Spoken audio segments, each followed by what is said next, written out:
welcome to the Improv Summit. As always, I'm your host, Spencer. With me today, I have a very special guest. Now, I'll cut right to the chase. I was always told that saying a very special guest to everyone doesn't make anyone feel very special, so I've changed it up a little bit. Very special guest, I take the first letter of their first name, throw an adjective that starts with that name, old improv game, and, bring them in that introduction. So today with me, I have none other than amazing Allie. I just did a Seussical reference because I was there with you. I was there. My favorite musical. I've seen it like 4 times, which is more than I think most people can say.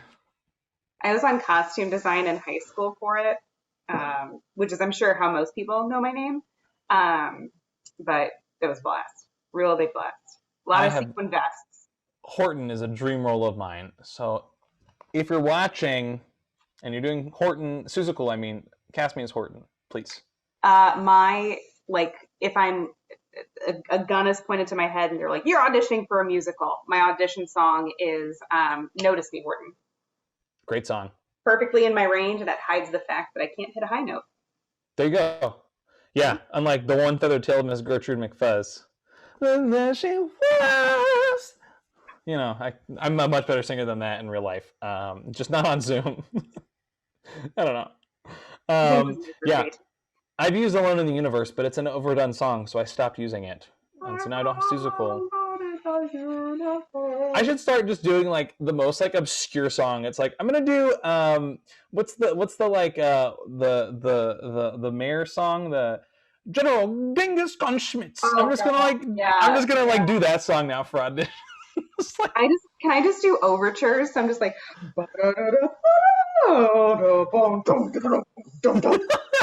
yes, and then I'll do I'm gonna do all the parts of It's Possible, McGilligan's Pool. No, what I'm gonna do is I'm gonna do a mashup of It's Possible from Seussical and Impossible from Cinderella.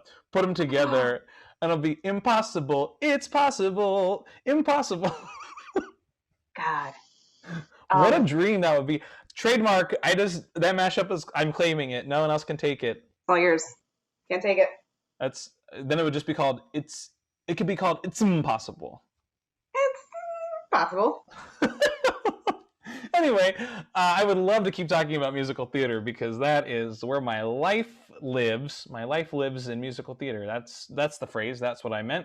But let's talk about improv. The reason why we're here on the Improv Summit. Allie, tell me about your improv experience, your background in improv, whatever that means to you. No. Okay, great. This has been great. Thank you so much. Yeah, so I... the first rule of improv, no but. Yeah, just say no to everything offered. I started doing improv when I was the mature age of 14 years old. I was in high school, and my high school had an improv team that worked through a theater called Comedy Sports. So I auditioned my freshman year, did not get in. Auditioned my sophomore year, they got a little more desperate. And so I started doing Comedy Sports, but would do it in high school and stuff like that. So I was on the high school team. My audition, I was able to get onto the main stage for and this is all in Indianapolis, Indiana. It was in the main ensemble or the roster for Comedy Sports Indianapolis. Graduated college, decided to move to the big improv city of Chicago. Doesn't everyone? Yeah. The city, most of the country is this city. It's a little bit crammed. And I started taking classes at IO. And so I was on kind of the names have changed over the years, but sort of the start of the rec league teams of Comedy Sports Chicago. And then I took classes at IO. I did 3 Herald teams over my time there. And then I was also where I am now, which is on the main roster for Comedy Sports Chicago. So that's will age me a little bit, but let me think here, 15 years. And I've been okay for probably about 5 of those. Great. So 15 years ago when you were 14, got it. Easy. Yeah. Easy to figure. Easy to track the math. No one's doing that. Math, I don't think anyone... You can be 29, you can be 15, you can be 36. I don't care. It doesn't matter.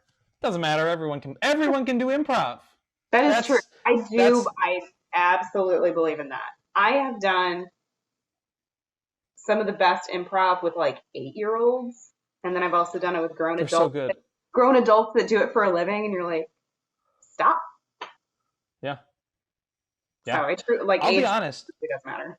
The 8-year-old thing is so interesting that you brought that up because when I teach improv to like 5 to 9-year-olds is usually like the age range that I teach. And I watch them and I'm like, oh, you're so like brave. Like you just like don't care. And like why can I just go on stage and like not care? Like why can I not be like you? Like they'll play any character you give them. They'll do anything. Like they it's like no holds barred with them, and that's what I love. And I'm like, and then I had a teacher once. I love her so much. She said to me, the way you talk about the kids and like what they can do, I want you to know that you can do that. And I literally went, wait a second, you're right, I can do that too. But I will say this for the kids, a lot of them haven't been crushed by the weight of the world yet. That's true. You know, like in the back of their head, they're like, I'm doing this improv class, but then later I'm gonna find this really cool spider on the sidewalk. And for me, it's like, great, I'm doing this improv class, and then later I have to figure out like how to process all the paperwork for my upcoming divorce. Like it's Right. just different, like a mindset. And so I think there is a freedom that comes with a lack of mental illness.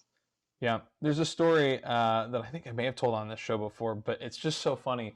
I remember this one day I was teaching the class, and I was like, "Can I get a location?" And they were like, they had a box, and they were like, "A box," and I was like, "How about like another location inside the box?" Okay, great. What's a location that's not like a box? The outside near the box. It's like, okay, great. We'll do the box. They And then it was like, answered your questions, I Ben. know they did. They like were so obsessed with the box. But then I was like, all right. I was like, what are we, what are we doing? And then like they started doing something like, what if he just like pees in the box? And I was like, all right, let's like avoid pee jokes. And then they're like, okay, so we can poop in the box. I'm like, all right, no pee, no poop. Okay, so we can like vomit in the box. And I was like, all right, guys, no more bodily Spencer, functions. you're over here canceling improv, and you're telling the story like it's cute. By the way, no pee stuff, no poop stuff, no vomit stuff. And then I just went like, you know what? Do whatever you want. Yeah. Because it is about like, like, I mean, I love a good poop joke. Like, I'm not gonna lie, I love a good fart joke, a good poop joke. Those are like wonderful. But I think it also is like with younger kids, again, they haven't been as exposed to much, like you said, like in the real world. They're coming out of their lived experience, which is a lot of poop and pee in boxes. Like that's what they've got. So Yeah. like, let them live their life. And it also became so funny because it was the most like yes-anded situation I think I've ever seen. Where like the one kid was like, "I'm in the box," and the kid says, "Hey, I like your box." He says, "Hey, you want to come on in?" "I sure do." And then like, "Okay, come on in the box." And they both got in the box. Like, "Where do you want to go in this box?" "I want to go here." "Let's go." It was so Right in the cute. box. Like the yes and of it all at the age of like, I think they were like 6 and 7 at the time, and it was like the age of like the yes and was so wonderful to see them just go, "Yeah, I like that. Yeah, let's do it. I want to go here. Okay, sounds good. Let's go." Versus like an adult who's like, that wasn't the idea I was thinking, but I guess I'll go with it. So now I need to like yes and it. Now I Like, gotta meld whatever like half-baked idea I had, and I'm gonna keep your yeah, character name, even though you established like a different like thing than what I thought. But yeah, or like, I still really want to call you Mark. yeah. So then it's like you make it like a middle name, like, okay, Peter, Mark, Paul. Like Yeah, it's like, yeah. and I that's will what happens though when like someone will forget that. I'll literally be like, "Hey, my name is Charlie," and then they're like, "Right, Dave," and I'm like, "Yes, Charlie Dave is my name." Like then because I've literally already said what my name is, so then I make it a middle name because then it makes us both. It's like I remembered my name, but also you said the wrong name, but now you said the right name because that's my middle name. Or like I'll say like, "Yep, you're right, Dave, Charlie." I sometimes go by Charlie, but sometimes I'll go by Dave.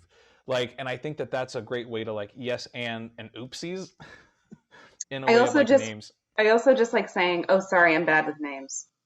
Oh, that's great. I love it. Yeah. Wait, I do she's bad. that. I'm bad at all names. All like I do that with words. I literally did it the other day in an improv scene. I was auditioning for improv, and like I couldn't think of the word game designer. like that's what I couldn't think of. And so we were talking, and I was like, "Oh, I know the guy who wrote it." And I was like, "Well, not wrote it, because it's a video game, but the guy that he did the thing. He was the one that they're like the game designer." I'm like, "Yes, the game designer." And I realized like I'm doing that a lot lately, where I'm like, the thing with like it's like when it does this, and it's such an interesting thing because I'm like in my head going, oh, I can't figure this out. But from the audience, it's like the funniest thing. And it's like so fun to see me try and describe something. And people love it because they're like, oh, I know what you're talking about, you goof. And Well, like, then I'll bring it up more. I'll start forgetting words. it's because it's human. And I think Yeah. that's and you brought up another point too about like, yeah, like of course they're making a bunch of poop and pee and vomit jokes because like that's their reality. And yeah, when you get up to be an adult, there's just so much more like types of realities in your head. But the thing that in my experience makes people laugh is the humanity of it. Mm-hmm. And I've met a lot of great people who are very good at improv, and one of it's just because because they're just a person that's relatable and the audience like to understand. There's also this phenomenon where you could take a class 7 days a week and do a show 7 days a week, and your entire life is improv. So what are you doing improv about? Mm-hmm. You know what I mean? Like you can't Yeah. just keep doing scenes about taking classes at an improv theater because that's not relatable to your audience coming through. Like you still have to have these moments of like getting your license renewed and that, and just a real scene that people know you're in a DMV and not a scene like you're actually like the reality of the situation is one of the Mm-hmm. funniest things because you've actually lived it. Yeah. And it makes me think of one of those games. Okay, so this was like one of my favorite games. I don't even know what game it is. It's like when you're doing scenes, it's like kind of like Expert, but it's within a scene. So it's like, okay, I'm doing a scene. Let's say we're doing a scene together, and this like I'm an expert in I don't know Broadway musicals of 1958, and like you can do whatever you want in the scene, but it's me rattling off facts about musicals from 1958 during the scene, like throwing them in there. And the beauty of it is I can either really know my stuff and like impress the audience and like make them laugh, or I can just know literally diddly squat about it and like still impress the audience by making up facts that I have no idea. And I remember doing it once. We got to pick basically what we were an expert in for the exercise, and the guy I was with, like, but we didn't tell the other person what we were an expert in, so we kind of had to guess. And the other person literally came out of the gate, and he was like, "Yeah, so the sativa's ready whenever you want it." And I went, "Oh, sweet! Like, so I can put it in my tea, the stevia, like stevia?" And he's like, "No, the sativa." And I was like, "Oh, cool." I was like, "Oh, sweet! That must be like a new like sweetener for my drink." And like, I had no idea that he was like talking about weed. And so it was just so funny because the whole time he was rattling up all these facts about like sativa and like all these different types, and I just kept playing it as if like I was ordering like drinks from a restaurant, and like those were just like the new sweeteners. It was the funniest scene because people could tell I had no idea what I was doing, but I doubled down on the fact that I didn't know what was happening. And Yeah. that's what people love, is they want the commitment. I think is a big thing, is like either commit to what you don't know or commit to what you do know. Don't like try and mix the two together in a weird Yes, way. and don't change it for the other person. If you're like, I truly don't know anything about weed, I can't then be like, ah, great, this is an educational scene. Time for me to Yeah, teach you the thing you don't know. Just like, nope, that's just we have to live yeah. in the space in which you don't know that. It was also like, see, I keep thinking about things that I did, so I'll bring it back to you soon. But I'm just like thinking of like all these, like I don't know why I'm just like now I'm on a tangent about myself, and it's making me self-conscious because I just called it out. But at that same audition, it was like a Comic-Con scene, and like so I like was like, oh, people at Comic-Con, they dress up, right? So I just like went like this, like I was some character, and the other person came out and they go, oh, like I like your costume. And I went, thanks, it's a mix of like Star Trek and Harry Potter and all the nerd stuff. And then the other person was like, and at one point they were like, yeah. And I was like, yeah, because that's what we do at Comic-Con, right? We watch a bunch of nerd stuff, because I've never been to Comic-Con. and I was like, I know I look like a big nerd, but guess what? Deep down, I'm not, because I don't know a lot of like nerd IP at Mhm. all. And so it was just funny because they were like, oh, he literally has no idea like what's happening. But I was just like, yes, I am all of the nerd things. Yeah. I just took it way to the other end where I was like, I'm gonna do all of the nerd stuff instead I of guess, like picking yeah, I one. guess that's just not something I can relate with, like Yeah. anything nerdy at all. Are those the? Oh, I see. I just saw the Nintendo. The are those the little, what are they called? Popos, Funkos. No, this is an artist that custom designed my Animal Crossing character with my favorite villager. Oh, that's AC. Okay, Yeah. So, that's no, awesome. I don't have the pops. I have a friend that has a ton of pops, but Those things I've seen people have like shelves of them, yeah, and this it's friend of like, mine, you cannot compare. It is a well, ton. I have a total of zero. So Oh, sure. Lovely. maybe one day I'll like, I got, it's like they think they have a killer clown Funko, and I was like, I kind of want that. But that's not a I would, priority on my I would, list. I would accept them into my life as if they were my own, but I don't have a craving for, like, I'm not like, I need this. Yeah, I think my biggest thing, it's like, one, where am I going to put them? But two, I'm not a big like decor kind of person. Like I just kind of like live my life. I do. Especially in my room. Like I don't have like thousands of people coming in and out of my room every day. Like it's not like a party central. So it's like whatever.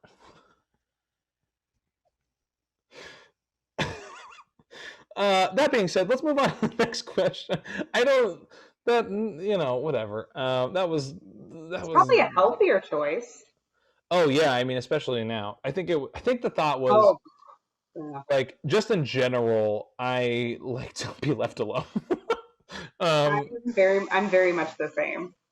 I I can be social, and I think this is the thing that people don't realize. I'm like, I'm kind of an introvert. People are like, you're not an introvert because you like, nah, nah, nah, you're an actor, nah, nah. And I'm like, I would say I'm an ambivert. Like, I will be social, I will be extroverted, but it sucks so much energy out of me that after I go like hang out with people, I'm like, don't talk to me for 3 days. Like, I need to like recharge. I'm very much the same, and especially if you go with the metaphor of like whether or not hanging out with people like fills your gas tank or depletes your gas tank. And for me, hanging out with people depletes my gas tank, and that's okay. It just means that I have to sit on the couch with Tangy every once in a while, just play some video games. But again, there's And that, there's that like that thing of like, oh, you can like sit and talk with me, or like I'm fine meeting. We just met tonight. Like I'm fine meeting new people and chatting, but like that's not my. I'm not gonna get off of this like I just did a line of coke. Like yeah, what's next? yeah, right? Yeah, I'm Bye. literally like, I'm like, next thing I'm gonna do is like go brush my teeth. Like, Yeah, I'm gonna go play a game where I'm attacking the anthropomorphized version of cancer, and it's a great, yeah, it's a villain in the great. game that will always come back. Um, But that's another thing too with improv that I find to be really difficult is Hmm. Way when to you're bring it back to improv. I love that segue, by the very way. good. You're better at them than I am. I'm very good. Um, that like there's socializing. Well, I guess that's any job. Like the networking, the like hanging out after the conference, whatever. That's part of everything. But like um, first coming to Chicago, there's this thing of like, great, we take a class and then we're going to this restaurant or we're going to this Hmm. bar to like meet and do bits. And um, after doing 2 hours of improv with strangers and being critiqued for it, like the last thing my heart really wants is to then like compete with you for like bits over a beer at probably midnight. And when I first moved to Chicago, I worked 4:30 in the morning till 1 p.m. was my Mm. regular shift.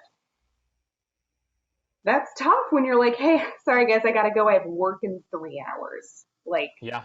yeah. And so there's a big there's a big bulk of like socializing and meeting the community that I missed out on because of the nature of how I needed to pay for classes, which was working a job, and that job happened to start at 4:30 in the morning. Um, that like I never really got on those like I never had an indie team. It's just like you and your friends who like met each other in classes or something like that. I never really did open mics. I thank you so much for the invite, but I was never the person who was like, oh, let's get her on the podcast. Like she's always hanging around, like she's great. That just Yeah. never that just never was me. So there was sort of a sadness about what I did miss when I first started. But at the same time, I've never really seen improv as, for me, like a hustle and a grind that I needed to do. And so I've been very fortunate that the people in my life and the performers, like, I love everybody that I'm with, so I don't feel like Yeah. I've missed out on. I don't sit here saying that I don't like where I am. Sure.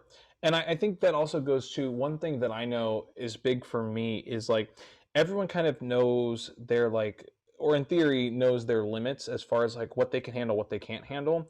And like for me, like people are like, oh my God, you're so busy. You're doing this and this and this. And I'm like, my body needs to like do stuff in order to not stress. Because the second I'm sitting around doing nothing, I feel like I'm missing something. And so like that's one of the biggest things. But like I know that other people are like, oh my gosh, how can you handle like doing 5 shows at Hollywood Fringe? And I'm like, because I can handle it as a human being. People are like, I can barely manage one. I'm like, that's okay. Yeah, That's fine. Like, and so I think that that's a big thing, especially when it comes to improv. Like everyone, improv should be accessible for everyone. Improv is not necessarily for everyone in this like, and I don't want to say like that like is like because improv should be for everyone, but I think improv should be accessible to everyone. But improv is not necessarily for everyone because there are people who just don't want to do it, and like yeah. they shouldn't be forced to do it. But I think in that That's way, that whole like element of like layers of what you can and can't handle also works because there's certain types of improv. Some people like I love musical improv. I think I'm so good at musical improv. I never rhyme because that's just like too much for me. But I love musical improv, but like regular improv is sometimes harder for me because I mm, come from a music background. But I know some people are like, I could never do musical improv. That scares me too much. Like it's not like I don't like it because I'm not a singer and I don't want to show that I'm not a singer. Like these kind of things. Which you don't have to be a singer to do musical improv. I'm kind of like rambling in a Capricorn tangent, but that's okay. The point that I'm trying to make is everyone has their own path and their own journey, and every path is correct. absolutely. I yeah, I remember one of the things for me was like I moved to Chicago, sort of the idea that comedy would be a career. Like this was going to be like my full-time thing, whether it was comedy, getting an agent, commercials, TV, like whatever that was going to be was the dream. And Mm. it just the more I hustled and I did the grind and I had a split sleep cycle, so I'd do 4 hours in the afternoon after work, and then about 4 hours after a show to go to work.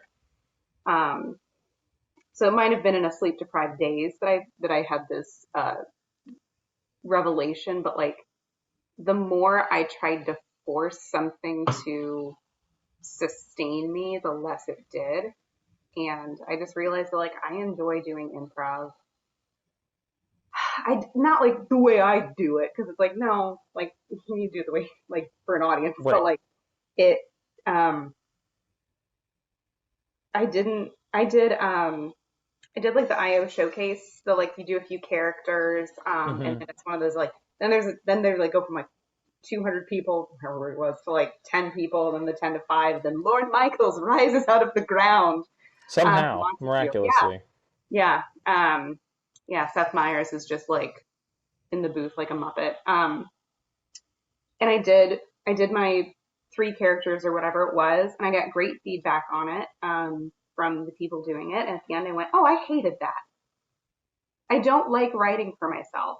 I don't like the idea of needing to force a character, rework a character, and then if you think in the terms of like SNL, then like be in the writers' room and being like, no, but have a like pushing that to like be on stage and get airtime and having sketch ideas so that like even though you're on the show, you still have to like go from a featured or go from like the not ready for the end of the intro people to the beginning of the intro people. That's what I'm trying to say. And I was like, oh, that sucks. Yeah. I don't want to do that at all. I think I just want to like make some people laugh and then like have a glass of wine with my friends. Yeah, live your best life. That's all we can ask for. Yeah. And not in a way, because I hate this too, of like, not in a way where it's like, I do just the comedy that I like. If you don't think my comedy's good, then like, what'd you buy a ticket for? But like in a way, it's like, nah, that's my Yeah, fun. Yeah. that's I've always said the biggest thing, as long as you're having fun, then you're doing it right. Um, because that's a thing. That's a phrase that I'm creating. Anyway, on a whole unrelated note, because your segues are better than mine, would you have anything you want to plug or pitch or share to throw into the ether? Ooh, yeah. Um, I just had a tarot reading. So, apparently this is a year of balance. So Hmm. if anybody wants to balance my life, I'll put that into the ether. Um, yeah, so I'm on the roster at Comedy Sports Chicago, so you can always find us at twitch.tv/CSZN Chicago. So I am there. I I pop up in little podcasts. So besides the Improv Summit, I'll be featured on the Pod with Simon Collier. So keep a lookout for that episode. And was recently on Poppin' Bottles with Rob Grabowski and Josh Segovia. So Poppin' Bottles, Pod, coming to a theater near you. Got it. I'm glad you repeated them because now I can definitely link it in the description. Absolutely. It's the rule you have to say it at least twice. Just If you let me on your podcast, I will plug your podcast until the end of time. great. I love it. Yeah. Oh, Our Do it. Father. It was recently on Our Father, so I will plug all of those. Our Father. Amazing. Father Pod and poppin' bottles. Yeah. So pop and bottles or poppin' bottles. Poppin'. Like the bottle has been popped. Got it. Great. Because sometimes people in like the Midwest say pop. No, what do I say? I say soda I say Coke. for all of it. Yeah. And my favorite is that you're an improviser and we are all about specifics. Yeah. I say Coke. I'm from the South. I mean, I'm from North Florida, which is arguably the South. That's it's absolutely the South. Excuse me, is Florida the South? Yeah. Yeah. Because like after you get to like once you get to like Central and below, it's actually like not super Southern, but like the North Florida is like Southern. I'm from Indianapolis, and you get like slightly outside the city, and it actually there is a linguistic divide. Science has studied this, not me, scientists. That it's like about 30-ish miles south of Indianapolis. That north of it you say creek, like a little stream of water. And South crick. you say crick. And Uh-huh. I was married to somebody south of divide. He would say crick. He would say wash if you were washing your clothes. Yeah, you gotta get down to the crick. And we were less than like a 60-minute car ride from each other. That's hilarious. That was a difference of pronouncing I words. mean, I grew up like a 45-minute drive to like Thomasville, Georgia, and like 45 minutes from Alabama. But not So the like, South. But not the South. but not the South. Anyway, before we get into that conversation, thanks so much for joining me here, Allie. I have one final question for you here on the Improv Summit. And that question is the reason why essentially the Improv Summit exists. Back before pandemic started, and even like during pandemic, people are like, "Oh, Spencer, you take a lot of improv. Where should I take improv?" And they say it in that voice. Obviously, it's a very I like know. Sean Connery, Jedi, Darth Vader kind of mix, so very much like that. Yeah, he's like one of those audience members that decides to follow you on Facebook because you're close now. Yeah, oh yeah, best friends. Yeah, so it's like everyone that I talk to says it like that exactly, and so it's hard for me to answer that question because everyone asks it in the same way. No, it's hard for me to answer that question because it's so layered, and I think there's a lot to that answer as far as like where people should go to take improv. If someone came up to you and said, where should I take improv? What would be one piece of advice that you'd give to someone to help guide them on their improv journey? Mm, yeah. So I wanna go outside of like saying a specific theater or a specific school of thought or short form versus long form. I think you should look for a place that, to me, improv, and I mentioned this a little bit earlier, is all about life experiences. You laugh because you see something real. You see what real life is on a stage with people making it up as they go along, because that's literally what we're doing, living every single day. I think the best advice would be to find a place that if you see the staff, the performers, the teachers, the people who are running the show, not being profited on, the people running the show, represent those walks of life. If you look at the people running a theater and you see visibly, essentially, one perspective, and especially I find if that perspective is the majority, you are not going to have a very diverse, eclectic, enriched improv experience. I do think there's something to say to seek out those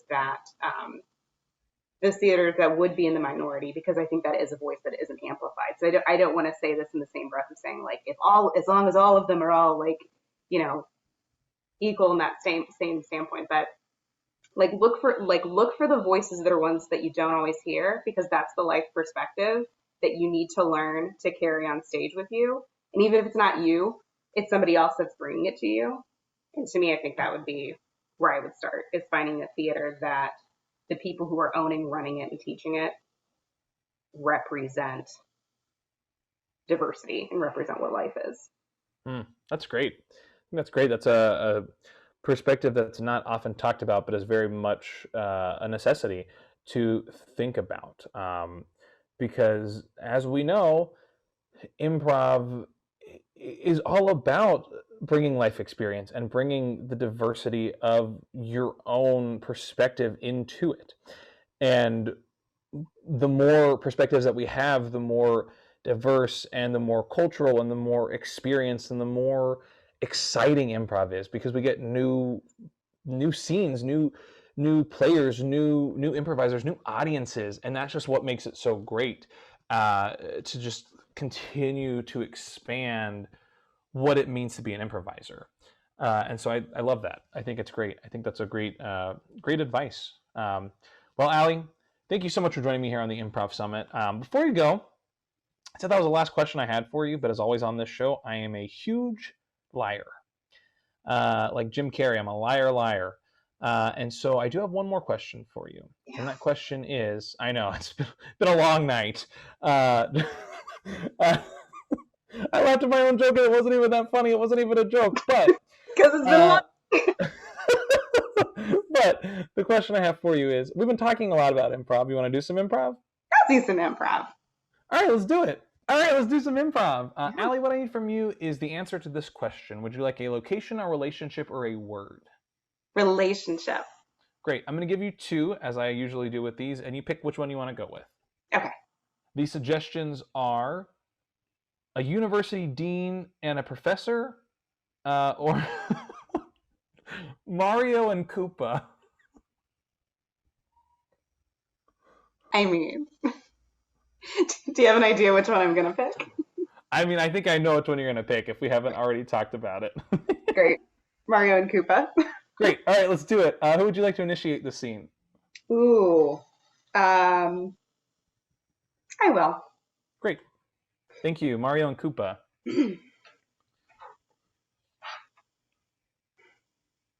You're gonna want another beer?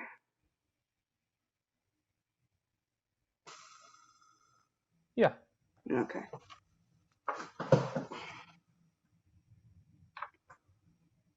So she just not coming home? I think that's it. I think it's over. She's not as peachy as she once was.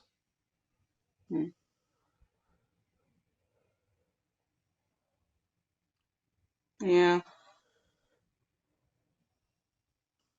Sister's cute.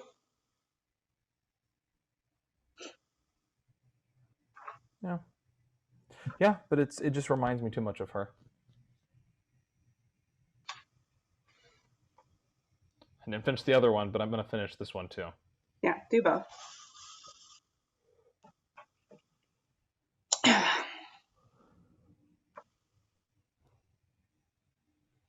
Yeah, I finally got rid of the mustache. I don't know if you noticed, but... I did, but I didn't know if you wanted me to say something. Yeah, it's kind of weird, isn't it? I don't realize how small your lip was. Yeah, that mustache is huge. Mm. But it's still me. It's me, Mario. Yeah. I don't want you to keep making bold moves because the relationship's over. You know, like cut off the mustache, dye your hair, you know, buy an Adele CD.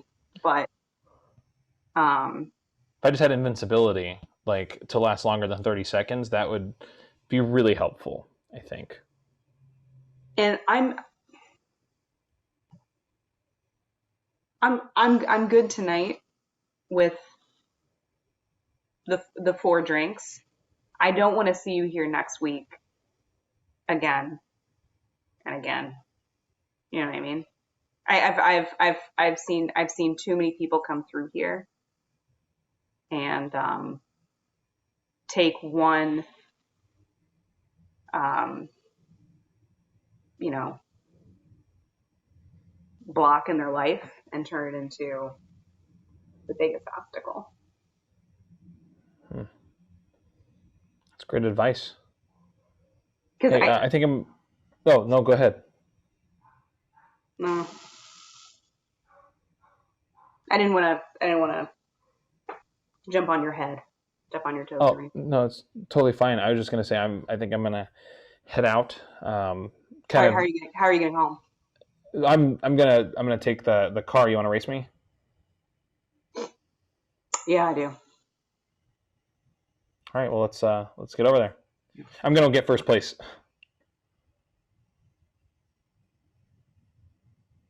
No. It's me, Mario. Hey, fuck you. See? That was great. Thanks ever so much for coming to the Improv Summit. As always, I'm your host, Spencer. With me today, I have Allie. See you next time. Bye.